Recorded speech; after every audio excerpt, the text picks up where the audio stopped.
It's time for Lefties Losing It. And we're going to start in the gutter tonight, folks. We're going to hear from the most reprehensible trolls on the internet, the profoundly delusional and nasty harridans, Joy Reid and Jennifer Welch, and some other dim Karen who's there also. What you're about to hear is the unhinged musings of irredeemably awful people, and I don't say that lightly. Listen and take note of just how low and ugly their comments are about JD Vance and Usha Vance.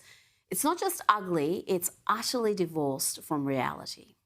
They can't have the successor to MAGA be the guy with the brown Hindu wife. They're also Christian nationalists. That ain't gonna work. That's why he's throwing his wife under the bus. Poor Usha. Or she's in on it, right? And she's playing slap and tickle with Erica Kirk's the weirdest shit I've ever seen. Yeah, she's like in her Tammy Faye era. Okay. Holding on the back of his head and rubbing on his head. Some weird shit. Baby. Don't do that to Jason. I'm gonna start thinking something's going on. Why are you holding the back of his head? I'm like, you're not doing that right thing. You're supposed to be a widow. You in leather pants? Yeah. That's not widow wear. Could you imagine if... Wouldn't it be the most perfect fairy tale, MAGA fairy tale? Yeah. If he finally sees the light that he needs a white queen instead of this brown Hindu? White queen instead of the brown Hindu. I told you they're vile, racist and vile. That's what happens when you exist in a toxic echo chamber and have never mixed with someone who is MAGA or Republican.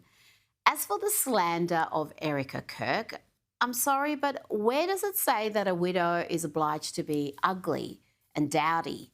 We're now trying to shame a grieving widow for being too pretty? Is that what's happening here? And let's talk about that supposedly inappropriate hug between Erica Kirk and JD Vance. Let me play you the whole thing in full. It only lasts a few seconds. You tell me if this is scandalous.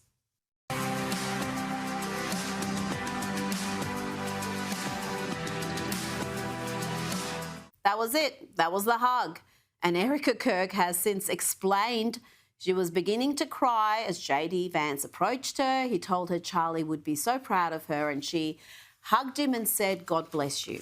Whole thing lasted about 4 seconds. But let's get back to the vile race baiters, Joy Reid and Jennifer Welch and the other one. All they do is project and accuse their political opponents of what they themselves are guilty of.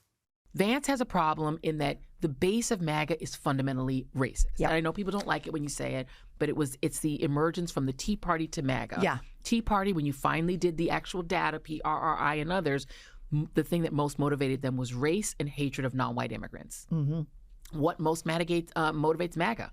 Hatred of non-white immigrants. Yeah. They're obsessed with non-white immigrants and undocumented people. They use the term illegals, which is just the N-word for brown people. 100%. If you want to say the N-word and it's about brown people, you say illegals. I'm sorry I said it again. That is me saying the N-word about that is what it is, right? And that's what motivates them. So the word illegal, a correct, accurate term, a legal term, is now akin to using the N-word. Just genius stuff there. And to round up this lunacy, Joy Reid claims that Trump supporters will commit jihad for the president.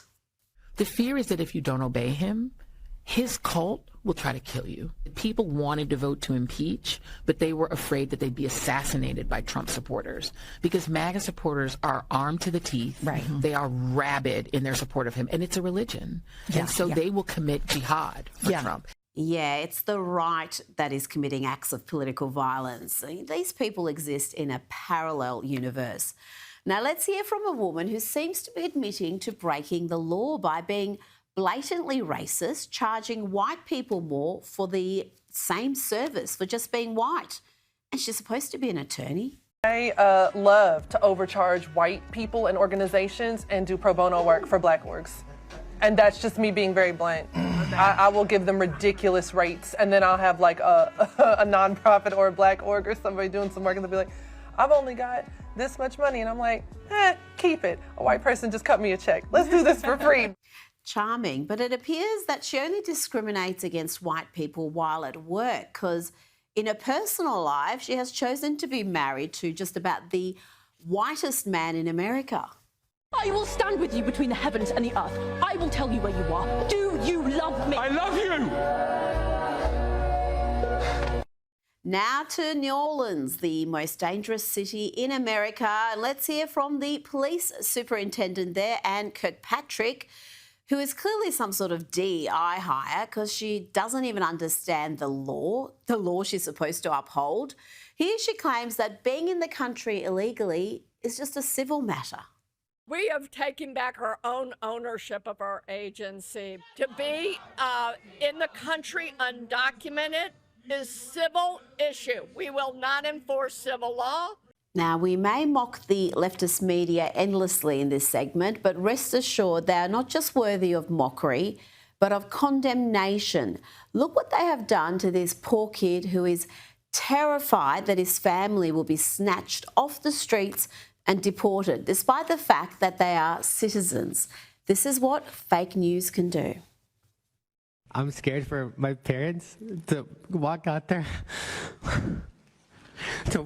house because I might not be able to say goodbye to them if they go to work. I'm scared that everyone that I love I'm not going to be able to see them again because even though that they're U.S. citizens, they don't care about us.